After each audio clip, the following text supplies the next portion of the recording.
మెదక్ జిల్లా చేగుంట మండల కేంద్రంలో తహసీల్దార్ ఆఫీసులో ప్రొఫెసర్ జయశంకర్ జన్మదిన వేడుకలు ఘనంగా జరపబడ్డాయి.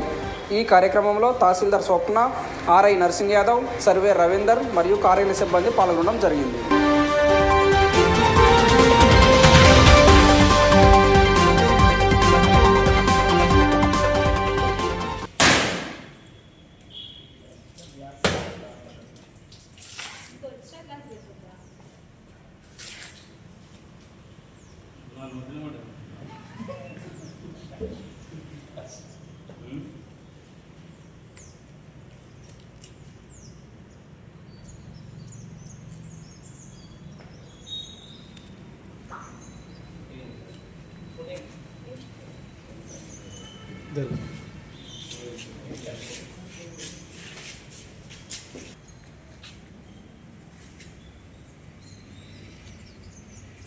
తెలంగాణ రాష్ట్ర అవతరణ కోసము తన జీవితాన్ని త్యాగం చేసి తెలంగాణ రాష్ట్ర సాధనకు ప్రయత్నించిన ప్రొఫెసర్ జయశంకర్ సార్ గారి జయంతి సందర్భంగా ఈరోజు ఆయన జయంతిని సెలబ్రేట్ చేసుకోవడం జరిగింది తహసీల్దార్ ఆఫీసులో చేగుంట మండలం.